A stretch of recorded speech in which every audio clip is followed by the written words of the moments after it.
présider, eh bien, il y a 3 candidats en finale. 3 candidats qui sont avec nous ce soir autour de la table. Bruno Bernard, candidat des écologistes, bonsoir. Bonsoir Léo Chapuis. Vous avez fait alliance avec l'ensemble de la gauche, on aura l'occasion d'en reparler. En face de vous, François-Noël Buffet, candidat des Républicains, bonsoir. Bonsoir. Vous êtes soutenu, François-Noël Buffet, par Gérard Collomb, qui s'est désisté, on le rappelle, au profit de la droite. Là aussi, on y reviendra. Et puis David Kimmelfeld, bonsoir. Bonsoir. Candidat sans étiquette, dissident de La République En Marche. C'est vous qui êtes, on le rappelle, l'actuel président de la métropole. Bienvenue à vous tous. Un mot sur les règles de notre débat. Vous aurez évidemment tous le même temps de parole. Tout est chronométré ce soir. Chacun va pouvoir s'exprimer. Vous allez pouvoir développer vos idées, vos programmes, confronter vos projets. Vous aurez bien sûr aussi la possibilité d'interpeller vos adversaires. N'hésitez pas. Un coup d'œil au programme. On va aborder 3 thèmes ce soir. Regardez, d'abord l'économie et la réponse face à la crise économique. Ensuite, il sera question d'environnement avec la question des transports notamment. Et puis le vivre ensemble, on évoquera entre autres la question du logement, les prix de l'immobilier, des thèmes qui sont au cœur des compétences de la métropole, qui sont au centre de notre vie quotidienne. Nous sommes ensemble pendant 1 heure sur BFM Lyon. Soyez donc les bienvenus. C'est parti pour ce débat du second tour des élections métropolitaines.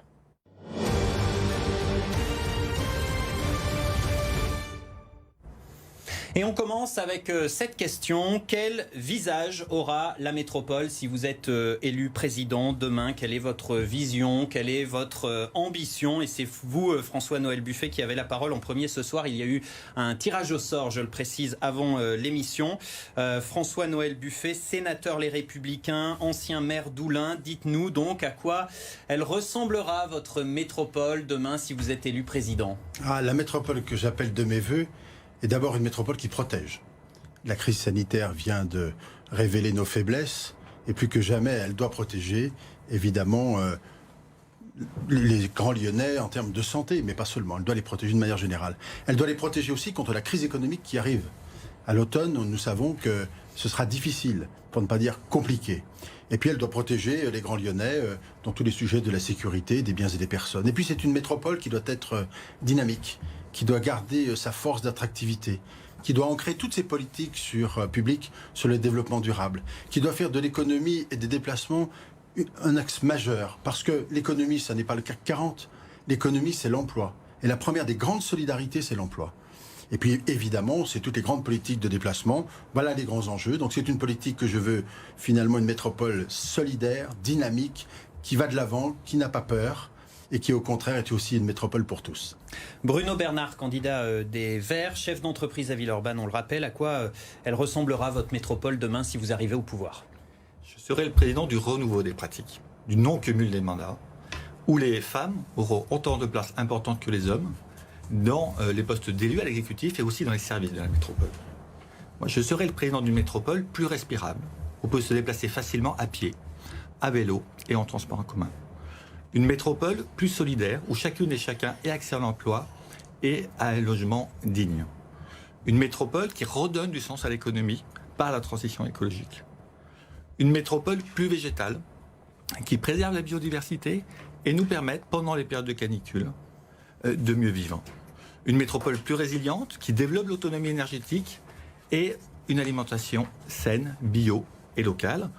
Une métropole où les politiques se feront avec les habitants, avec les maires de nos 59 communes, les acteurs économiques et associatifs des territoires.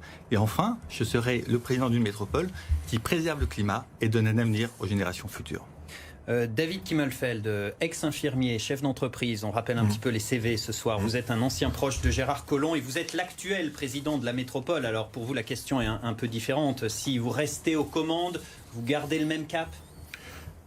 Léo Chapuis, je resterai le président que je suis de cette métropole depuis maintenant 3 ans et plus particulièrement depuis ces 3 derniers mois. Vous l'avez évoqué tout à l'heure, une crise santé, une crise sanitaire exceptionnelle avec des conséquences économiques, des conséquences d'abord et avant tout sur l'emploi et des conséquences sur les plus précaires et les plus fragiles. La crise m'a appris qu'il fallait agir rapidement, qu'il fallait agir au profit des entreprises, mais pour créer de l'emploi, pour sauver l'emploi, au profit des personnes les plus défavorisées, des plus fragiles, Cette crise nous a montré qu'il fallait agir rapidement, qu'il fallait le faire au-delà des clivages partisans, qu'il fallait rassembler bien sûr les maires des différentes communes. Et nous avons, dans cette crise, répondu à l'unisson avec l'ensemble des maires de ces différentes communes, mais aussi en associant au plus près les habitants. Donc je serai le président qui continuera à accompagner les entreprises vers l'emploi, à accompagner les plus fragiles et bien évidemment à protéger nos concitoyens parce qu'il en va aussi de la question de la santé. Voilà pour ce premier tour de table, les 3 visions qui sont donc défendues ce soir. On va parler des programmes dans un instant, mais d'abord les alliances.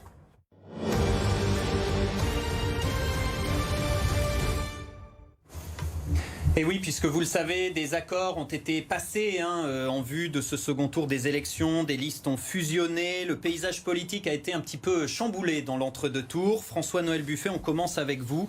Et cette question très simple, pourquoi avoir pactisé avec Gérard Collomb, un adversaire de longue date? Pactiser, ce n'est pas le bon terme. Nous nous sommes rapprochés et nous avons constitué une force de rassemblement parce que la crise a révélé des enjeux extrêmement forts pour notre territoire, notamment des enjeux économiques que nous devrons affronter à l'automne prochain, et qu'il convient impérativement de rester sur l'essentiel, de nous retrouver sur l'essentiel, pour que la métropole, qui est une métropole dynamique, qui se prépare ou qui se développe depuis plus de 30 ans, continue d'apporter à ses habitants la qualité de ce territoire. Et la qualité de ce territoire, elle passera d'abord par un développement économique fort, je l'ai dit en début de propos, mais pas seulement. Tous les autres sujets sont fondamentaux, les déplacements, l'écologie positive. Et puis parce que nous pensons que l'alliance qu'a constituée notamment M. Bernard avec l'extrême gauche constitue un risque pour le territoire. Mais justement... Parce que nous avons une différence de fond. Ce n'est pas une question de personne, naturellement, je respecte parfaitement M. Bernard. Mais nous avons des différences de fond sur les enjeux, sur la façon de voir le développement de la métropole. Mais François-Noël Buffet, on a l'impression, vous nous dites la crise, ok, mais on a l'impression qu'au lieu d'être une alliance pour, avec Gérard Collomb, c'est un peu une alliance contre la défaite du second tour et contre aussi les écologistes. Au-delà de l'idée de faire barrage aux écologistes, qu'est-ce que vous avez en commun avec Gérard Collomb, votre ancien adversaire? Je vous invite à regarder le programme qui était celui du premier tour des 2 candidats et celui que nous venons de publier, qui montre à l'évidence que nous sommes d'accord sur tous les grands sujets. Ah, donc il y avait déjà plein de convergences. Il y avait déjà beaucoup de convergences. Ça ne trompait personne. D'ailleurs, vous disiez tous que nous nous retrouvions, non, qu'on se retrouverait au 2e tour.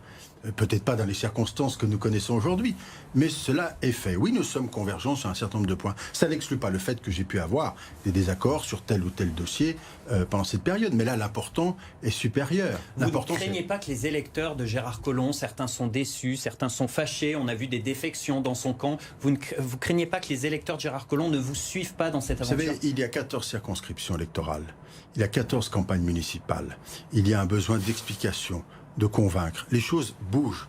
Elles bougent de façon assez intéressante depuis quelques jours, on ne peut pas dire quelques semaines, puisque notre accord est récent. Mais nous allons continuer d'expliquer, et notamment fixer les enjeux. Il y a le choix entre 2 possibilités. Soit conserver une métropole dynamique qui continue de s'occuper de tous ses concitoyens et qui se développe et qui fait de l'écologie positive, soit nous avons une métropole à l'inverse qui a tendance à se replier sur elle-même, celle dont je pense que est celle de M. Bernard, et que nous ne souhaitons pas pour notre territoire. Les Verts au pouvoir, pour vous, c'est une catastrophe. Vous avez appelé à faire un front républicain. Pour vous, les Verts, c'est des extrémistes. Je n'ai pas... Attendez. Je n'ai pas parlé d'abord de front républicain, ce ne sont pas mes mots. Dans la presse ? La deuxième chose... Non, ce ne sont pas mes mots. La deuxième chose, c'est que je n'ai rien contre l'écologie naturellement. Je suis réservé sur l'écologie, un certain nombre d'écologistes radicaux, associés à des personnes qui sont des extrêmes et qui n'ont pas la même vision que nous sur le développement du territoire, la même vision notamment sur le développement économique. Bruno Bernard, ici présent, est un radical pour vous? Écoutez, Monsieur Bruno, je ne fais pas de procès ad nominem. Je dis simplement que dans les équipes qui se sont rassemblées, oui, il y a ce risque. C'est pas une stratégie risquée, en un mot, de jouer la stabilité, le vieux monde contre le nouveau monde quand on sait qu'il y a une vraie envie de changement chez les électeurs? Est-ce que j'ai une tête de vieux monde? On laissera les électeurs juger. C'était une réponse très courte, parfaite. La question, elle est d'avoir un projet pour Bruno Bernard, candidat des écologistes, je me tourne vers vous. Déjà, est-ce qu'on vous caricature quand vous écoutez François-Noël Buffet? Naturellement. Au premier tour, M. Buffet, M. Collomb et d'autres portaient l'écologie. Vous nous racontiez que vous vouliez plus d'écologie. Et au deuxième tour, alors que ça fait 20, 30 ans que vous êtes en opposition avec M. Collomb. Enfin, c'est faux ce que vous dites, je pense que vous le savez. Je crois que vous siégez Je en pense que vous savez que opposition. c'est faux ce que vous dites. Oui, vous avez été à la majorité entre Mais 2001 et 2003. Je vous invite à reconsidérer vos propos. On regardera votre Je programme dans le reconsidère, détail. mais il n'y a pas de souci. Mais On prendra dossier par dossier. Je comprends maintenant que les Républicains et la République En Marche sont ensemble. Donc en plus, vous serez du coup, vous assumerez aussi la politique gouvernementale. Enfin, allez au bout de vos raisonnements. C'est une élection locale, vous le savez très bien. C'est un accord local, monsieur Bernard. Mais je sais très bien que c'est un accord local et que vous étiez opposé avant quelques jours. Mais vous avez le droit de changer. Et moi, je préfère que vous fassiez cette coalition devant les électeurs. Puisque vous la portez, vous l'assumez, c'est très bien. Ça évitera les combinaisons de troisième tour. Nous avons toujours été clairs. Depuis 6 mois, 8 mois de campagne. On a toujours dit qu'on se réunirait autour d'un projet. Autour de notre transition écologique, autour de la justice sociale. Et donc, très naturellement, tous ceux qui pouvaient se retrouver sur ce projet, en l'occurrence la Gauche Unie, menée par Renaud Père, les Lits de Lyon en commun, menée par Nathalie Perrin-Gilbert, s'y retrouvent et c'est une très bonne chose. Je suis très fier d'avoir rassemblé les écologistes au premier tour et maintenant les écologistes et la gauche. Vous nous avez quand même dit pendant toute la campagne, on n'est ni de droite ni de gauche. Et puis finalement, vous êtes de gauche puisque vous faites un accord avec l'ensemble de la gauche. Vous nous avez menti ? Pas du tout. D'abord, moi, j'ai jamais employé ces termes de ni de droite ni de gauche. Je pense que ces clivages aujourd'hui sont dépassés pour la plupart des électeurs. Ce qui compte, c'est le projet. Et moi, ce qui compte, c'est ce qu'on va faire pour les habitants. Là, je rejoins M. Buffet. Et en effet, on n'a pas du tout la même vision de la métropole.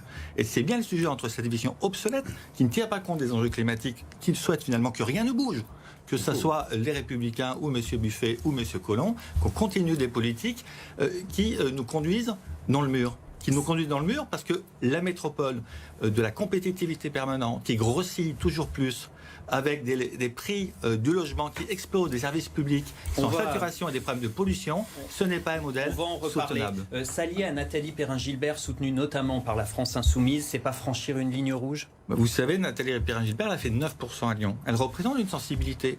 Et donc, avec vous avez besoin de ses voix, c'est ce que vous nous dites. Non, c'est même pas ça. C'est qu'il est normal qu'une sensibilité qui fait 9% puisse siéger à la métropole. Elle aura, si tout se passe bien, 3 élus des 150 de la métropole, et je trouve ça normal. Mais à vos yeux, elle n'est pas trop à gauche. Mais je ne sais pas je ne raisonne pas sur la gauche et la droite. C'est le projet qui compte. Après moi, elle se retrouve dans les lignes qu'on porte. Elle est la bienvenue. Et d'autres auraient pu venir. Dernière question, Bruno Bernard, vous disiez dans la presse, tout le monde est contre nous, on est la cible à abattre. Vous avez du mal à assumer le statut de favori ? Pas du tout. Moi, je vous dis, parlons projet. Voilà. Et parlons des habitants. David Kimmelfeld, candidat, je le rappelle, dissident de La République En Marche. Alors vous êtes le seul à ne pas avoir fait d'alliance pour le second tour, en tout cas pas d'alliance globale. Les Verts ont refusé, vous avez refusé vous-même de vous réconcilier avec Gérard Collomb qui s'est donc tourné vers la droite. Tout seul, comme ça, c'est pas perdu d'avance ? D'abord, M. Chapuis, qu'est-ce que c'est les préoccupations aujourd'hui des gens qui nous regardent, là, et des habitants de la métropole ? Il y a ceux qui ont perdu un proche. Il y a ceux qui se posent la question de savoir, à la rentrée, est-ce que je vais avoir un travail ? Il y a ceux qui se posent la question de savoir si l'étudiant qui est chez moi trouvera un stage ou un travail à la rentrée. Il y a un certain nombre de sujets qui ont été évoqués ici, sur la qualité de l'air et sur d'autres. D'autres se posent la question, est-ce que l'épidémie va revenir ? Et en fait, c'est la force des propositions qui va apporter des réponses à nos concitoyens. C'est pas la force des alliances. Et au bout du bout, eh bien, il faudra travailler tous ensemble. Il faudra se rassembler parce que c'est une crise qui est devant nous. On ne peut pas dire en même temps qu'elle est extrêmement forte, qu'elle sera extrêmement forte, et passer beaucoup de temps à évoquer les alliances et passer peu de temps c'est le jeu de l'entre-deux-tours. à évoquer les propositions. Je pense qu'à un moment donné, il faudra se rassembler avec M. Buffet, avec M. Bernard, avec les maires des différentes communes, avec les territoires pour pouvoir apporter des réponses. Et les gens attendent des réponses concrètes à leurs problèmes. Et bien, c'est ce programme qui a dû évoluer. Moi, j'ai fait évoluer mon programme, mes propositions pour répondre à cette crise. Mais vous avez dit que vous seriez prêt à travailler avec les Verts dans une future coalition à la métropole. Est-ce que vous seriez prêt également à travailler avec la droite et le camp de Gérard Collomb dans une future coalition demain à la métropole ? Mais je crois que je viens de le dire, il y a eu une crise exceptionnelle, une crise sanitaire exceptionnelle, mais surtout une crise économique, en tout cas de l'emploi, et une crise sociale extrêmement forte.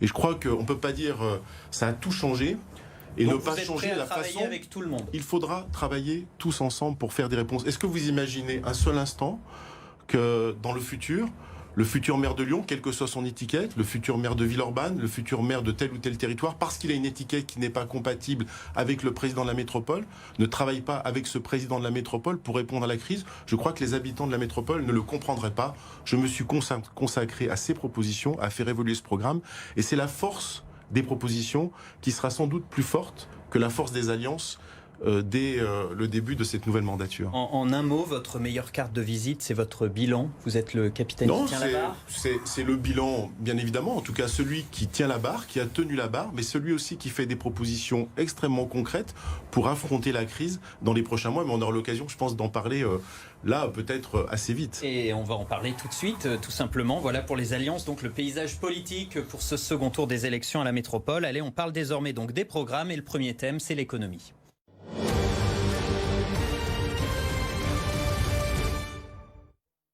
Avec donc notamment cette question, quelle réponse face à la crise économique? C'est l'un des grands enjeux de ces élections. Et David Kimmelfeld, je me tourne à nouveau vers vous, puisque c'est vous qui êtes aux manettes actuellement, à la tête de la métropole.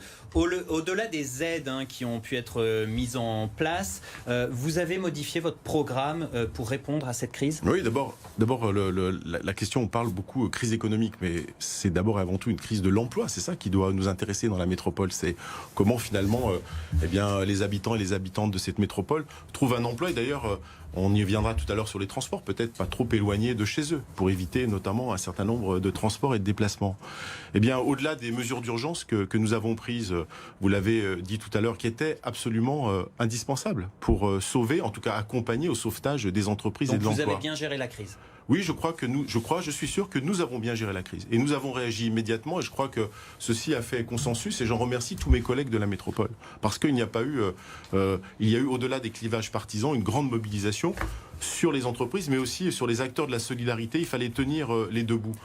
Moi, ce que je propose, c'est des mesures extrêmement concrètes. La première, c'est, je pense qu'il va falloir accompagner les entreprises qui seront mises en danger sur leur trésorerie. Et donc, moi, je propose ce que j'ai appelé une nationalisation locale. C'est-à-dire que la métropole crée un fonds de solidarité, monte au capital d'un certain nombre d'entreprises, les accompagne pendant la tempête. Et puis, elle sortira quand la tempête sera terminée. Ça veut dire que vous sortez le carnet de chèques pour que la métropole soit actionnaire de certaines entreprises dans le rouge. Fonds possible, un fonds de 200 millions d'euros qu'il est possible. On viendra tout à l'heure peut-être aux finances de cette métropole.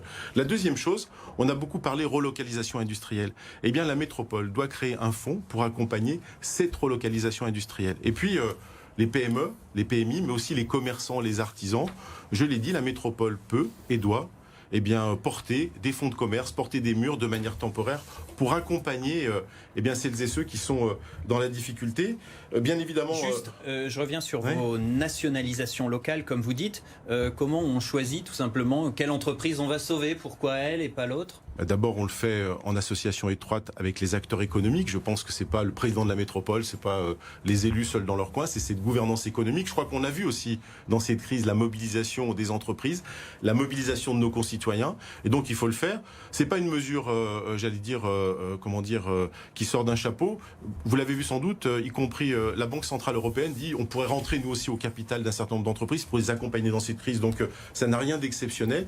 Je pense que cette mesure est importante, comme il faut des mesures pour accompagner nos commerçants et nos artisans, toujours tournés vers la question de l'emploi. Vous voulez également relancer la commande publique, 2 milliards d'euros d'investissement. Oui, il faut relancer. Donc tout ça, ça va coûter cher, non? Non, mais la métropole est dans une situation financière qui est très bonne. Et même avec les effets de la crise, bien sûr, la situation va se dégrader. L'autofinancement ne sera pas tout à fait le même. Mais nous avons la possibilité de passer du budget de 3,5 milliards d'euros à 4,5 milliards d'euros, parce que l'investissement est absolument nécessaire. Vous savez, j'ai fait de nombreuses propositions. À chaque fois, je les ai chiffrées. Je les ai chiffrées début mars. Je continue à les chiffrer. Et nous avons, bien évidemment, sans augmenter la fiscalité, parce qu'il en va aussi de l'équilibre des entreprises et du pouvoir d'achat de nos concitoyens, de faire ces mesures à fiscalité constante. Et est-ce qu'avec tout ça, vous avez encore les financements pour développer l'industrie verte? C'était votre grand projet. Mais bien évidemment, il ne s'agit pas, dans toutes ces mesures, nous ne l'avons peut-être pas assez dit tout à l'heure, il faut bien évidemment accompagner des entreprises qui ne vont pas dégrader le climat, mais qui au contraire vont l'améliorer. Et bien évidemment, c'est dans cette idée-là d'accompagner aussi la filière verte, d'accompagner l'ensemble des entreprises. Il est nécessaire de le faire sur l'ensemble des filières. François-Noël Buffet, candidat de la droite. Alors vous avez un nouveau slogan. J'ai lu ça dans la presse. Voter pour nous, c'est sauver vos emplois. En quoi vous seriez plus crédible que les autres sur l'économie? Est-ce que vous avez une formule magique peut-être? Formule magique, s'il en existait, on le saurait. En revanche, une détermination profonde, c'est une évidence. L'action de la métropole est une action essentielle en matière de développement économique. Je rappelle que la crise nous annonce une baisse du PIB entre 11 et 12%. Vous dites la crise aussi forte que celle des années 30. La crise, absolument, nous annonce une baisse du PIB entre 11 et 12%. Si les entreprises, grâce aux aides des collectivités locales et de l'État, ont pu tenir pendant la période qui vient de s'écouler, il n'en demeure pas moins qu'il ne s'agit que d'avances, qu'il faudra bien les rembourser et que les entreprises, à la rentrée, vont devoir dégager suffisamment d'activité pour pouvoir résister. Et nous savons, parce que les présidents de tribunaux de commerce nous l'ont dit, que l'enjeu, véritablement, de la rentrée sera d'accompagner et d'aider ces entreprises, mais que les plans de licenciement, malheureusement, sont annoncés. Je le dis. Sauver les emplois, comment on fait? Ce qui est important, c'est de savoir que les recettes liées au monde économique sur la métropole de Lyon, c'est le deuxième poste de recettes et c'est plus de 780 millions d'euros par an. C'est pas négligeable. Donc on a intérêt à le coucouner. Et ça veut dire que pour ce faire, il faut continuer d'investir fortement sur le territoire. L'investissement, évidemment, il se fait sur la commande publique, c'est une chose, mais il se fait sur les travaux, des aménagements qui doivent être faits. Les conditions de développement de ce territoire doivent être considérées comme étant primordiales et la priorité à l'investissement doit être absolue. À partir de là, on accompagne aussi le monde économique, on crée les conditions de l'attractivité, on continue de créer les conditions d'attractivité du territoire pour le monde économique, notamment à travers les politiques de déplacement et surtout, pour ne pas subir, parce que c'est important, on accompagne à travers ces nouveaux investissements la mutation écologique du monde économique. Alors c'est la question que j'allais vous poser. Sauver les emplois, c'est bien, mais il y a des considérations écologiques. Bien sûr. Qu'est-ce que vous en faites? Elles sont... Cas très concret, une entreprise polluante, mauvaise pour le climat, qui veut s'implanter dans la métropole lyonnaise. Vous dites quoi? Oui, parce que c'est des emplois, ou alors non, ou alors vous posez des conditions? L'environnement est une condition substantielle de l'installation et du développement de la métropole. On ne pourra pas considérer qu'une entreprise qui s'avérerait comme polluante, qu'elle puisse s'installer impunément sur le territoire. Exemple naturellement, précis. il y a des conditions. Mais vous avez des entreprises qui sont en pleine mutation. Nous avons visité hier avec Gérard Collomb une cimenterie, la cimenterie Vicat, pour ne pas la citer. Voilà une industrie de premier ordre qui participe à la construction de notre métropole et qui est dans un système zéro déchet dans la création de ses produits. Et qui est capable de réaliser aujourd'hui des produits qui permettent notamment d'isoler des immeubles de façon très qualitative ou même de faire des enrobés sur le sol en laissant le ruissellement d'eau. Ce sont des choses très pratiques, très techniques qu'il faut systématiquement... L'innovation technologique, on y reviendra. Elle est essentielle. Un exemple très précis. Amazon, la multinationale américaine. C'est la recherche. Il faut continuer l'innovation, c'est l'hydrogène. On y reviendra sur le chapitre environnement. Très bien. Un cas très précis, Amazon, la multinationale américaine, géant du commerce sur Internet, qui veut s'implanter un méga entrepôt à côté de l'aéroport de Lyon-Saint-Exupéry. Moi, je suis pas... Vous dites quoi? Oui ou non? Ah, c'est pas aussi simple que ça. Je ne dis pas oui, mais je ne dis pas non, je dis attention. D'accord. Pour quelle raison? Parce que ne pas l'avoir sur le territoire, moi je ne suis pas un fan d'Amazon, je vais être très clair. Vous n'achetez rien sur Amazon? Non. Donc les choses sont assez simples. Mais en revanche, il y a de l'emploi à la clé, mais le risque c'est qu'ils aillent s'installer juste à côté. Donc il faut être en capacité, et on aura les mêmes conséquences, que l'on ne souhaite pas d'ailleurs. Donc l'enjeu, c'est d'imaginer un autre système et d'avoir une proposition alternative. Yann Cuchera a fait une proposition intéressante, notamment sur ce point-là, en créant au cœur de la ville de Lyon, mais qu'on peut parfaitement élargir au cœur de la métropole, des dispositifs de livraison de proximité dans des conditions environnementales parfaitement respectables. Ça veut dire oui ou non pour Amazon? Je ne suis pas favorable. Oui, parce que sinon, ils vont chez le voisin. Non, c'est pas ce que je dis. Je ne suis pas favorable au dispositif tel qu'il existe aujourd'hui, mais ma crainte quand même, parce que c'est la réalité, c'est qu'il s'installe à proximité et que nous subissons quand même les conséquences. Une dernière question. Donc il nous faut un système alternatif. Une dernière question sur l'économie rapidement. Si les Verts arrivent au pouvoir, vos adversaires, les entreprises selon vous vont fuir la métropole, les Verts vont démolir l'attractivité économique de Lyon? Et j'ai simplement entendu, moi, lu des programmes en disant qu'on n'était pas forcément favorable à l'installation de grandes entreprises sur le territoire, qu'il fallait impérativement privilégier le commerce de proximité, ce sur quoi je suis d'accord, mais ça n'est pas unique. Lorsque l'on va parler logement, on nous a dit qu'il ne fallait pas accueillir tout le monde, ça a été redit tout à l'heure, ça pose un vrai problème de fond. Est-ce que la métropole continue d'accueillir les gens ou est-ce qu'elle devient une métropole fermée? On va écouter Bruno Bernard, donc le candidat des écologistes. Vous dites quand même il faut freiner la course à l'attractivité, vous l'avez dit tout à l'heure, moins de grosses entreprises, plus d'emplois de proximité. Alors expliquez-nous parce que ça inquiète tout ça. Il faut l'état des lieux avant la crise. On parlera de la crise qui en plus aggrave les choses. C'est 15% des habitants qui sont en dessous du seuil de pauvreté, c'est 80 000 chômeurs de catégorie A. Donc le modèle actuel, qui est créateur d'emplois, n'empêche pas qu'on ait un taux de chômage relativement élevé et qu'on ait des gens qui vivent mal. Et donc, on voit bien que ce modèle d'attractivité, si c'est pour amener des personnes extérieures au territoire s'installer chez nous et donc augmenter les problèmes de logement, augmenter le remplissage des écoles, des collèges, nous en construirons d'ailleurs 5 dans le mandat, ou encore créer des problèmes de déplacement supplémentaires, c'est pas viable. Et donc il faut rééquilibrer, mais naturellement, qu'il faut faire avec l'économie, avec les entreprises. Et naturellement, notre projet, il est créateur d'emplois par la commande publique. Et votre projet, c'est de changer de système? C'est pas de changer de système, c'est de réorienter les choses sur le long terme. Donc il y a la période actuelle avec la crise, où il y a des mesures à prendre, où d'ailleurs, quand on parle d'économie, il faut parler de secteur, parce que selon d'un secteur à l'autre, les choses sont très différentes. On a déjà des secteurs qui reprennent aujourd'hui une activité normale, donc qui sont pénalisés par la crise, mais qui vont s'en sortir relativement bien, et d'autres, je pense notamment au tourisme, à la culture, à l'événementiel, qui sont beaucoup plus difficiles et qu'il faut supporter. David Kimmelfeld. Non, je remarque simplement, si je peux me permettre... Attendez, on va écouter David Kimmelfeld. Je suis pour. Monsieur Buffet, si je peux me permettre juste une minute, ce que je constate en réalité, ce qui m'interroge beaucoup, mais depuis quelques semaines, c'est pas tant les objectifs qui sont fixés ici, qui sont finalement assez louables. Les différences d'ailleurs entre François-Noël Buffet et Bruno Bernard sur l'économie sont pas si importantes que ça, parce que Bruno Bernard dit non, ce que dit François-Noël Buffet est faux, je suis moi aussi pour l'implantation des entreprises. C'est comment faire? C'est quoi les propositions? Quelles sont vos propositions concrètes?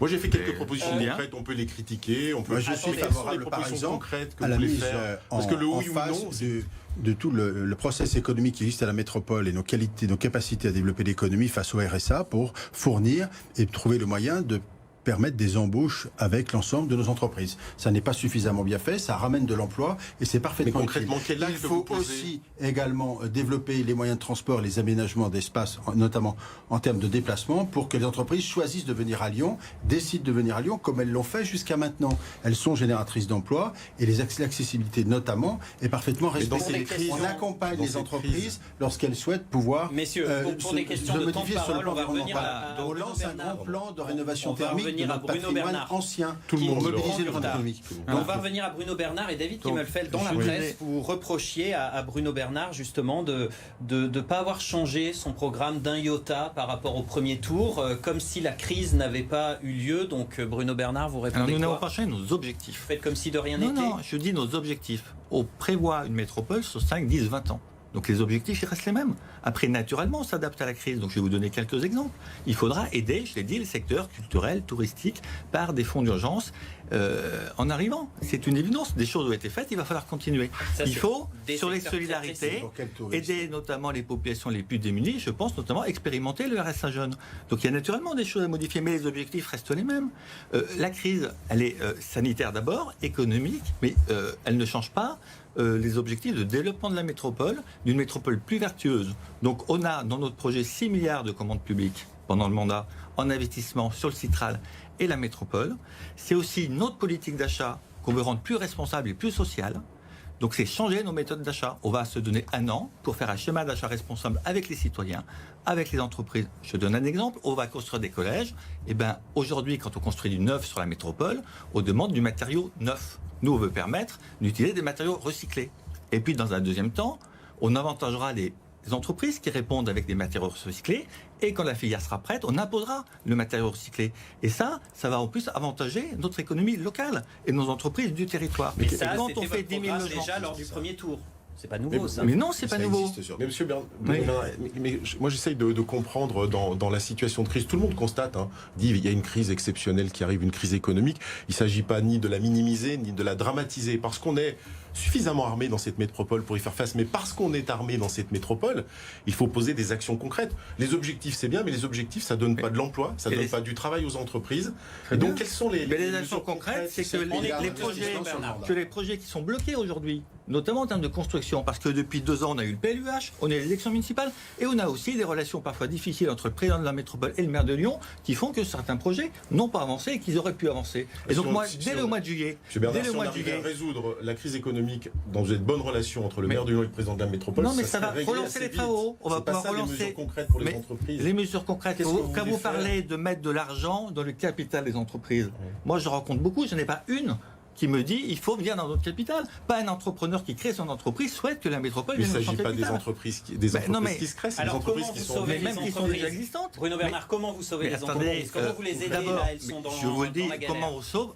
On n'est que la métropole de Lyon, donc ça passe par la politique nationale. Il y a beaucoup d'entreprises dans la métropole de Lyon qui attendent des coups de main. Le dispositif de chômage partiel a très bien fonctionné du gouvernement. Il y a beaucoup d'autres choses qui n'ont pas fonctionné, qui amortissent bien la crise. Et aujourd'hui, l'enjeu, c'est de remplir des carnets de commandes. Et notre rôle, c'est ça, notre premier rôle, c'est la puissance publique, c'est de donner du travail à nos entreprises le plus rapidement possible. Donc là aussi des investissements. On va devoir clore ce chapitre. Dernier mot, Bruno Bernard, quand vos adversaires sous-entendent ou le disent clairement que vous êtes des décroissants, c'est une fake news?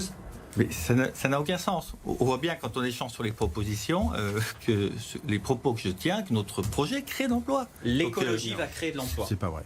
Bien sûr, l'isolation des bâtiments, les travaux du réseau express vélo, etc. Mais on referme ce volet économique. C'est bien dommage, monsieur Chapuis, c'est un sujet important. Non, mais j'ai lu vos propositions, notamment en matière de tourisme et de rayonnement de la métropole. Et en fait, la force aujourd'hui de notre territoire, c'est justement depuis des années de rayonner, d'attirer des salons internationaux, de faire fonctionner toute une filière du tourisme, de la restauration. Et tout ça va être mis en place avec les maires. Et vous dites, nous, on doit se limiter à un rayonnement régional, et éventuellement à un cyclotourisme sur la Via Randa. C'est très sympathique. C'est ça ce qu'on dit, M. Buffet. Donc je vais vous répondre. Mais c'est parfaitement insuffisant. Aujourd'hui, le tourisme axé que sur l'international, prioritairement sur l'international, se casse la gueule, tout simplement parce que la situation est bloquée pour plusieurs années. Et donc, si on veut avoir un tourisme plus durable, faire travailler d'ailleurs nos hôtels, il faut revenir et pousser un tourisme plus vert, autour de la gastronomie, autour des événements culturels. Qui dépense ses moyens sur le territoire métropolitain est en grande partie une clientèle étrangère, et celle-ci, il faut bien accepter que le mot de la avant qu'ils reviennent, ils seront coulés avant. Si vous me permettez, je crois que cette question elle est extrêmement importante. On le voit bien, on n'arrive pas à clôturer sur cette question-là. Moi, j'avais fait une proposition il y a quelques jours de manière tout à fait sympathique de dire il faut peut-être que nous consacrions un débat complet à l'emploi, à l'économie. J'en ai fait la proposition il y a quelques jours. François-Noël Buffet a répondu positivement. Bruno Bernard n'a pour l'instant pas répondu. Nous sommes en train de débattre. Je pense que ça on peut y consacrer peut-être 1 heure supplémentaire par chaque thème. Je crois qu'on a besoin, non, parce que sur l'emploi et sur l'économie, il faut des mesures concrètes. C'est fondamental. Et aujourd'hui, quelles sont les mesures concrètes? 5 milliards d'investissements. On referme le chapitre sur l'économie. On va parler d'environnement, d'écologie dans un instant. On fait une petite pause. Restez avec nous. À tout de suite sur BFM Lyon.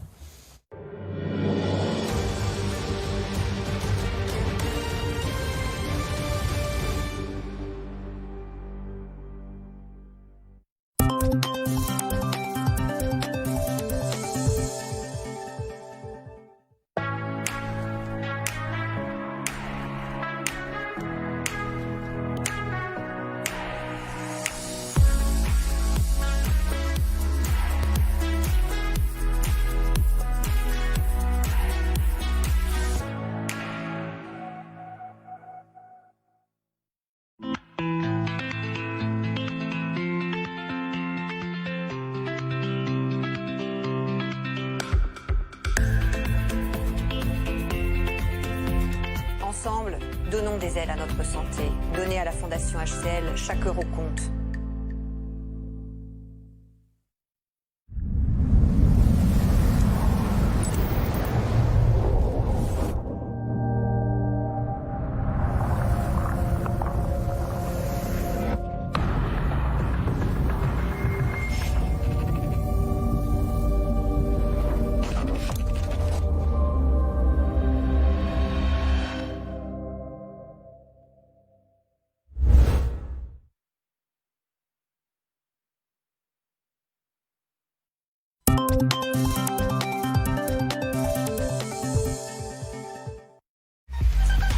Cette semaine, nous vous proposons un numéro de Voyons Voir consacré au trail en région. La course à pied séduit de plus en plus de monde. De sport marginal dans les années 60, elle est devenue un sport de masse et on estime rien qu'en France le nombre de pratiquants à environ 15 millions, dont un tiers participent à des compétitions. L'équipe de Voyons Voir est partie à la découverte de cette pratique intense qui allie le sport et le goût pour la nature. À voir ce jeudi à 20h45 sur Télé Grenoble, Télé Loire 7, TV8 Mont-Blanc et BFM Lyon.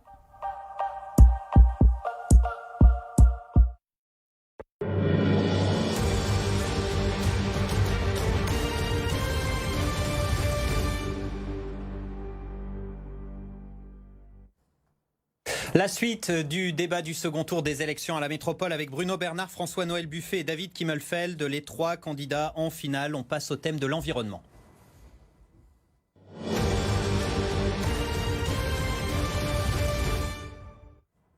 C'est l'une des préoccupations majeures des habitants du Grand Lyon, les habitants qui se plaignent entre autres des canicules à répétition, des pics de pollution à répétition. Bruno Bernard, on commence avec vous, candidat des Verts. D'abord un mot sur l'épidémie de coronavirus. Vous nous dites finalement l'épidémie nous donne raison puisque pour vous le virus est lié quelque part au changement climatique, à la destruction de l'environnement. C'est un peu plus complexe. Il y a aujourd'hui 2/3 des virus qui sont liés à des transmissions des animaux. Et c'est en effet la destruction des écosystèmes, de la forêt, qui fait aggraver ce risque. Donc ça nous rappelle à l'ordre ? Moi, je n'aime pas employer ce mot. En plus, on a d'autres risques de crise sanitaire. On a des risques de crise climatique dans les années qui viennent. Et donc, il faut simplement qu'on soit un peu plus prêt à ces crises et qu'on essaye naturellement de les éviter le plus possible. Et le respect de l'environnement est une des solutions naturellement pour ça. La pollution est très liée à la problématique des transports. Alors, vous proposez entre autres de tripler le budget des transports en commun pour créer de nouvelles lignes de tram, de métro. Vous voulez développer massivement les pistes cyclables. En gros, vous voulez faire la chasse aux voitures ? Non, on veut surtout offrir des solutions alternatives aux habitants.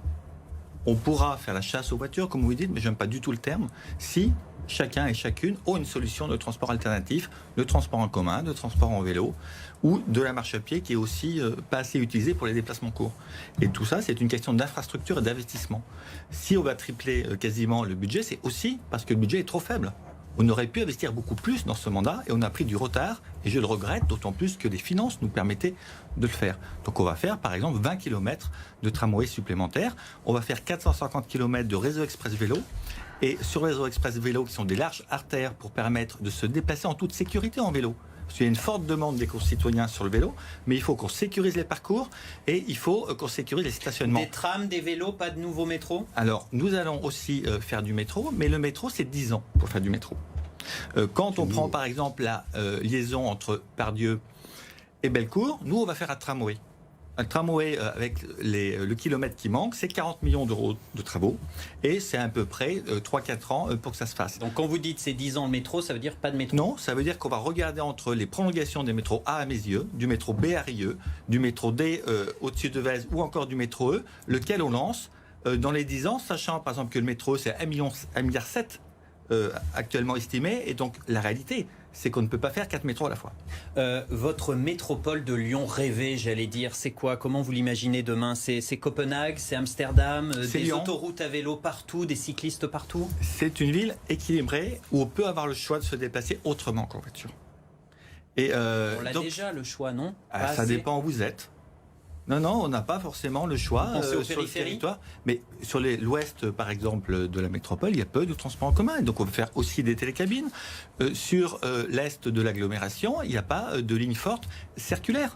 Donc on va faire une ligne de tramway entre Vaux-en-Velin, Vénissieux, jusqu'à Saint-Fond. Vous maintenez votre idée de télécabine au-dessus de la Saône ? Oui. Pour ça avoir accès à pas le l'ouest. paysage, c'est efficace. Mais écoutez, à Brest, ça marche. c'est sans cesse en panne. Non, mais vous me parlez de Brest. Moi, je connais d'autres communes où ça se passe très bien, que j'ai pu visiter moi-même. Lesquelles ? La Paz, par exemple, en Bolivie. Ça a transformé complètement la ville. Et les télécabines est une solution moderne. C'est vrai, un peu innovante, mais vous allez vous y faire très vite, Léo Chapuis. Très bien. Faudra également, vous nous dites, planter des arbres. Alors là, vous êtes tous d'accord. Isoler les bâtiments. Mieux recycler les déchets également. Bien sûr. Ce sont les grands axes de votre programme. Sur les déchets, on a un objectif du zéro déchet. C'est réduire de 50% l'incinération des déchets. C'est 5000 emplois créés dans la filière par le tri, par la sensibilisation, par le recyclage des matériaux. Et c'est moins de gaz à effet de serre dans l'air. Donc c'est un modèle vertueux qu'il faut aider, économiquement viable. François-Noël Buffet, candidat des Républicains, un mot d'abord sur l'anneau des sciences. Puisque ce projet d'autoroute, on le rappelle, souterraine pour boucler le périphérique, Gérard Collomb nous a dit dans l'entre-deux tours, finalement on laisse tomber. Puis Yann Cucherat, son poulain, qui est votre candidat au municipal, nous dit non, c'est pas annulé, c'est simplement reporté parce que c'est la crise et on n'a pas d'argent. Vous nous dites quoi, on le fait ou pas l'anneau des sciences? Je vous dis que j'étais favorable au fait qu'on repose le problème parce que je pense que le tracé n'était pas adapté. Il se trouve que la crise qui est intervenue ne permet pas de dégager les financements suffisants et de payer cet ouvrage. Donc il ne se fera pas sur le prochain mandat. Qu'il y a d'autres priorités sur ce mandat qui sont consacrées pour nous sur les transports en commun et les différents modes de déplacement. Je voudrais quand même préciser une chose sur le fond pour ne pas tromper ceux qui nous écoutent. C'est que la problématique à l'intérieur de la métropole, si je considère Lyon et Villeurbanne aujourd'hui, la part modale de l'automobile est très en baisse et très faible par rapport à Strasbourg ou Amsterdam, par exemple, et que l'enjeu pour nous, en termes environnemental, c'est pas plus de vélos, ça peut être plus de vélos, mais c'est moins de voitures. À partir de là, on a 250 000 personnes, véhicules, qui rentrent et qui sortent de la métropole tous les jours, qui viennent de ce qu'on appelle l'aire urbaine, c'est-à-dire à peu près 50 km aux alentours de la métropole. C'est eux qu'il faut aller chercher pour pas qu'ils ne viennent en voiture et contribuent à alimenter la pollution. C'est votre idée de RER? Donc c'est l'idée de RER à la lyonnaise qui est défendue par le train, bien évidemment, mais c'est aussi des lignes de métro, desservir l'ouest lyonnais, en particulier le prolongement de la ligne E. C'est un projet qui sera réalisé, les travaux démarreront sous ce mandat, il n'y a aucun doute là-dessus, puisque les études ont déjà fortement avancé, donc on aura cette ligne-là, il y aura des lignes de tramway renforcées évidemment, on a un très beau plan que nous avons produit, c'est un peu difficile de le présenter à l'écran ce soir, mais vous le verrez. Il est ici, il est en plusieurs états. Il est beau. Hein. Mais sur le RER, Monsieur Buffet, il est très très beau. Monsieur Buffet, sur le RER, c'est évidemment. Mais attends, je vous demande 2 secondes. C'est évidemment le recours aussi aux navalettes fluviales. Donc, nous ne sommes pas hostiles au transport par câble. Ça dépend le lieu et l'endroit. Sur le RER que nous soutenons depuis très longtemps, c'est-à-dire que Laurent Wauquiez aurait changé de position et serait dorénavant. Il faut le faire avec le président de la région, comme vous le savez. Absolument. Et la ligne qui est faite aujourd'hui de Trévoux, c'est pas du RER, c'est un BHNS. C'est ça le choix de la région. La ligne de RER, c'est la ligne notamment, celle qui est le RER, ce qu'on appelle le RER Sud, entre Perrache, Givors et via Saint-Étienne. Évidemment qu'il y a un partenariat avec la région, ça n'a échappé à personne. Évidemment que ce serait de nature à très bien fonctionner avec le président de la région aujourd'hui. Et de surcroît, nous avons l'appui législatif de la loi LOM que nous avons voté. Nous allons pouvoir faire ça ensemble avec la tarification unique en même temps. Si Laurent Wauquiez a évolué, ce sera avec grand plaisir que vous veniez autour du rassemblement que j'essaye de constituer. François-Noël Buffet, un dernier mot sur les voitures. Vous nous dites en gros, on ne fait pas la chasse aux voitures parce que les innovations technologiques vont nous permettre de rouler propre demain. C'est un tout. En revanche, on travaille fortement sur l'innovation en matière d'automobile, bien sûr, des véhicules électriques, et puis surtout l'hydrogène à terme. Ça vous y croyez. Et un mot sur votre Central Park, vous aussi, des arbres. Alors, les arbres, une plantation forte sur le Central Park Porte Sud, qui relie à la fois Gerland, le confluent et la rive droite du Rhône. C'est à peu près l'équivalent, 70 hectares, qui seront là, une puissance végétale forte. Mais ce n'est pas simplement une opportunité, nous l'avons déjà fait à plusieurs reprises et depuis longtemps. David Kimmelfeld, est-ce que vous partagez l'avis des écologistes qui disent qu'il faut changer de braquet en matière d'écologie? Il faut changer de braquet, notamment en matière de transport, mais tout simplement pour répondre aux besoins quotidiens de celles et ceux qui se déplacent tous les matins et qui vont de chez eux à leur lieu de travail. Et la première question qui se pose, c'est pas de savoir s'ils vont sauver la planète ou améliorer le climat. Le matin, quand les gens se lèvent pour aller au travail, ils veulent trouver un transport qui leur coûte pas cher, un transport fiable, en sécurité, alors on en parlera peut-être tout à l'heure avec la police métropolitaine, et puis un transport régulier. Et bien évidemment, à travers ça, il faut faire des propositions extrêmement fortes en matière de transport en commun.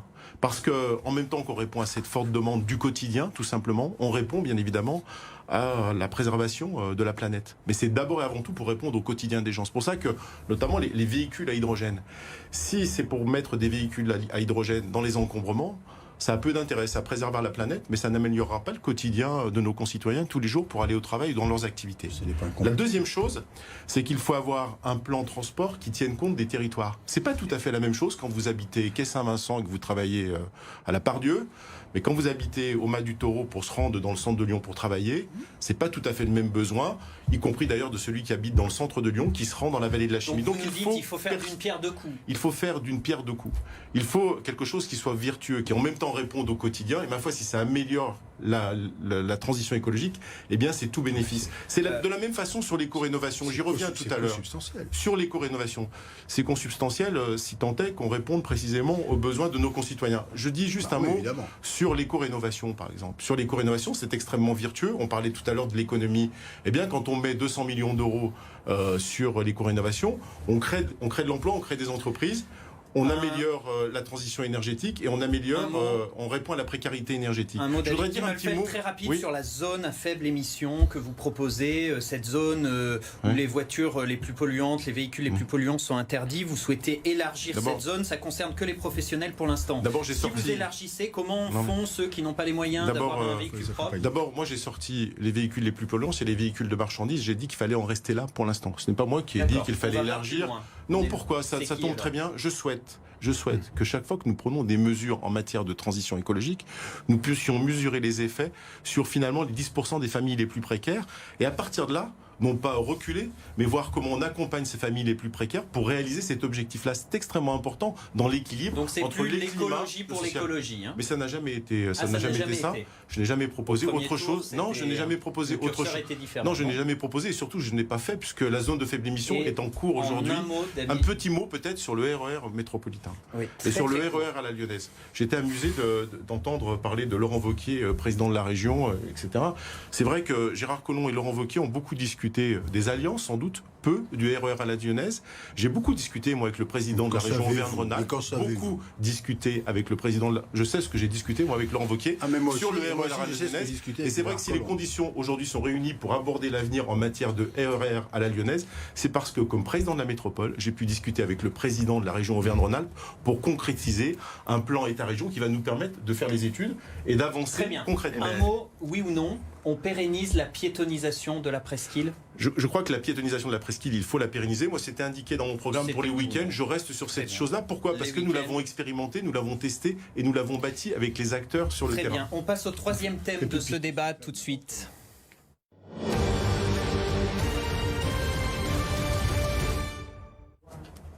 Le vivre ensemble. On va parler de la crise du logement, notamment les prix de l'immobilier. David Kimmelfeld, votre solution, tout simplement, pour faire baisser les prix de l'immobilier, il faut quoi? Construire plus de logements sociaux? Je crois qu'il y a un certain nombre d'objectifs. D'abord, peut-être sur les solidarités plus largement. Parce qu'aujourd'hui, cette crise, elle va bien sûr s'exercer sur le logement, mais aussi sur l'ensemble des solidarités. Et tout le monde est concerné par les solidarités. Tout le monde connaît un enfant handicapé, tout le monde connaît un senior qui est dans la solitude, tout le monde connaît quelqu'un qui va perdre un emploi. Et je pense que c'est l'ensemble de ces mesures qu'il faut présenter lors de cette élection métropolitaine. Alors j'ai fait un certain nombre de propositions sur les solidarités, un tremplin premier emploi, parce qu'il y a des tas de jeunes qui vont se retrouver à la recherche d'un emploi dès la rentrée de septembre. Je propose, moi, que pendant 4 mois, nous allouions un budget de 400 € par étudiant avec des formations complémentaires pour leur permettre d'affronter cette première recherche d'emploi. Je pense qu'il faut, et ça répondra aussi en partie, en tout cas, à une question du logement, il faut aussi qu'on crée un service public du maintien à domicile. On l'a vu pendant cette crise Covid, la difficulté pour nos seniors. Il faut qu'on accompagne à la rénovation de leur logement nos seniors. La vie ne finit pas tout le temps à l'EHPAD. Les gens ont envie de rester chez eux. Il faut les accompagner. Et puis il faut construire. On a donné un objectif, c'était 50 000 logements d'ici 2026. Nous restons sur cet objectif-là. Bien évidemment, il faut contrôler le prix de vente. Et j'ai donné un certain nombre d'éléments, Office foncier solidaire, un certain nombre d'accords que nous devons passer avec les promoteurs pour faire en sorte que les prix de vente n'explosent pas. Toute une panoplie pour faire baisser le coût du logement. Je crois que tout le monde est d'accord sur ce constat. Bernard, candidat des écologistes, vous êtes favorable à l'encadrement des loyers. Comment on fait? Parce qu'à Paris, ça ne fonctionne pas si bien que ça, par exemple. Tout à fait. On est favorable pour l'encadrement des loyers, mais ça ne suffira pas. Il faut en effet contrôler les fonciers. Il faut reprendre la maîtrise foncière sur la métropole, ce qu'on a abandonné depuis 20 ans. pour pouvoir aider les bailleurs sociaux à construire et aussi travailler avec les promoteurs immobiliers pour que les prix de sortie soient raisonnables et stopper cette hausse vertigineuse des prix de loyer. Il faut aussi, dans le logement, construire plus de logements sociaux. On a reculé ces dernières années et on a un objectif d'aller jusqu'à 6 000 logements sociaux dans les années qui viennent. Et puis, il faut créer des alternatives. Pour les personnes âgées, pour les personnes en situation de handicap, il faut aider au maintien à domicile. Et entre l'habitat traditionnel, l'appartement et l'EHPAD, il faut créer des lieux intergénérationnels, des habitats coopératifs. Et il faut aussi, pour l'aide à domicile, puisque M. Kimmelfen en a parlé, revaloriser nos personnels et créer une vraie filière de formation, là où on aura des besoins qui vont exploser dans les années qui viennent, puisque dans 20 ans, il y aura 2 fois plus de personnes âgées de plus de 85 ans. Un mot, puisque vous êtes favorable à l'encadrement des loyers, est-ce que vous voulez aussi réguler davantage Airbnb, ce phénomène, plus 13% de logements loués sur Airbnb à Lyon par rapport à l'an dernier? C'est un vrai souci, ça participe à la flambée des prix? Oui, nous avons prévu de faire une brigade du logement pour travailler et repérer ces logements qui sont souvent en toute illégalité. Et cette brigade en plus pourra travailler sur les logements insalubres pour aussi les recenser et travailler avec les propriétaires pour les remettre en état et naturellement l'encadrement des loyers. François-Noël Buffet, un mot rapide sur l'explosion des prix de l'immobilier. Je suis un de ceux qui, depuis très longtemps, défend une politique foncière très active de la part de la métropole. Je regrette, effectivement, vous avez raison, qu'elle n'ait pas été beaucoup plus active et qu'elle ne l'ait été que très récemment et encore insuffisamment. Il faut donc maîtriser le foncier. Maîtriser le foncier, c'est maîtriser le prix de sortie. Après, il y a plusieurs outils pour le faire. J'ai proposé qu'on y consacre entre 70 et 80 millions d'euros par an pour avoir des actions puissantes. Ensuite, on assure, et c'est l'objectif, le parcours résidentiel complet. Et on bâtit, évidemment, mais on s'adapte à chaque fois. On évite l'étalement urbain, évidemment, au maximum. Et on construit avec la rénovation thermique dans cet objectif permanent du respect de l'environnement. On termine avec la question de la sécurité. C'est avant tout une compétence des mairies, mais avec la police municipale. Mais certains, David Kimmelfeld, proposent la création d'une police métropolitaine face aux nuisances, face au trafic. Police métropolitaine, c'est une bonne idée, Bruno Bernard ? C'est important, la sécurité, dans nos programmes municipaux le porte. À Villeurbanne, par exemple, avec Cédric Vinci-Vandel, on prévoit d'augmenter de 50% le nombre de policiers municipaux. Aujourd'hui, on a une police nationale, puisque c'est une compétence régalienne de l'État, la police nationale. Il faudrait que l'État remette des moyens, comme d'ailleurs sur le service public pour les hôpitaux, par exemple, on n'a pas eu le temps d'en parler. Mais rajouter une troisième police, c'est complexifier les choses. Donc il faut qu'on assume la sécurité dans les transports, c'est notre compétence, qu'on fasse de l'aménagement urbain pour tenir compte de la sécurité, et notamment du bien-être des femmes, ou encore je suis favorable également à qu'on travaille. Non, et je suis également favorable à ce qu'on travaille à la mise en place de radars sonores pour mettre fin aux nuisances de bruit, des 2 roues motorisées, et avec le préfet, avec les maires qui souhaitent le tester, il faut aller vers des sanctions sur ces bruits qui deviennent insupportables pour les habitants. Sur les caméras de vidéosurveillance, vous êtes pour ou contre? C'est la compétence des communes et non pas de la métropole. Non, mais les écologistes sont beaucoup critiqués sur le fait qu'ils seraient anti-caméra. Grégory Doucet a déjà annoncé qu'il laisserait en place les caméras de vidéosurveillance. Ça n'empêche pas de regarder ce qui est amélioré ou pas, mais il n'est pas prévu de les démonter. David Kimmelfeld, c'est donc votre idée, cette police métropolitaine, 300 policiers, c'est ça? C'est nécessaire? D'abord, je n'ai pas bien compris en fait, il faut des actes quand même en matière de sécurité. Pas juste dire il faut que les autres fassent, il faut constater qu'ici ou là. Enfin, je comprends pas bien les propositions extrêmement précises. La mienne, elle est simple. Je dis oui, il faut créer une police métropolitaine. Oui, il faut créer à terme 250 à 300 policiers métropolitains. Oui, il faut le faire en lien étroit avec les maires des différentes communes. Oui, il ne faut pas se substituer à la police municipale et à la police nationale. Il faut aller là où il y a des nécessités de faire. Et je l'ai dit tout à l'heure, dans les transports, il y a nécessité de faire. Quand on disait on veut des transports sécurisés, si on veut ramener les gens à plus d'utilisation des transports pour d'abord apporter peut-être dans le quotidien, mais aussi préserver la planète, eh bien, il faut mettre une police métropolitaine. Il faut sans doute, dans un certain nombre de lieux où la police municipale n'a pas les moyens ou n'a plus les moyens, se mettre à disposition de ses maires, notamment aux abords des collèges, etc. etc. Voilà ce que je dis de manière très précise. François-Noël Buffet, votre avis? Oui, je vois qu'il y a un changement opportun de M. Bernard sur la police métropolitaine et sur la vidéosurveillance. Je suis d'abord principe tolérance zéro. Deuxième chose, la police municipale reste de compétence municipale. La métropole peut avoir un certain nombre de personnels, pas autant que propose M. Kimmelfeld, je ne suis pas d'accord avec ça, mais en petit nombre, 50? Environ 50, une cinquantaine, 60, qui puissent venir en soutien des polices municipales. Il faut aider à l'investissement des systèmes de vidéosurveillance et vidéoprotection sur l'ensemble des communes et favoriser la création d'un centre, un lieu centralisé de contrôle de vidéosurveillance sur l'ensemble de la métropole. Je conclue en disant simplement, c'est grâce à la vidéosurveillance de Lyon et de celle d'Oulin qu'on a pu arrêter la personne qui a tenté l'attentat rue Victor Hugo il y a un peu plus d'1 an. Merci à tous. C'est la fin de ce débat. Pour ajuster les temps de parole, comme promis, c'est vous, Bruno Bernard, qui allez pouvoir vous exprimer. On vous écoute. Un mot de la fin, un message aux électeurs. Vous avez été celui qui a le moins parlé pour l'instant. La métropole peut beaucoup pour notre quotidien. Et donc le 28 juin, c'est un vote crucial entre deux visions, une vision obsolète qui n'intègre pas les enjeux d'aujourd'hui et la vision portée par les égoïstes et la gauche pour la transition écologique et la justice sociale. Et donc pour une métropole plus solidaire, plus respirable, plus végétale, le 28 juin, il faut utiliser le bulletin vert. Un mot, François-Noël Buffet.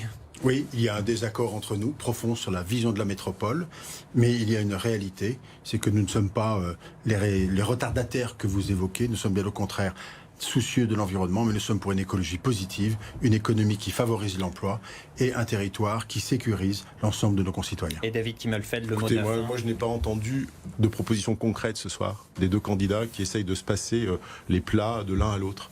Il faut des propositions concrètes. Nous sommes dans une crise économique, une crise sociale.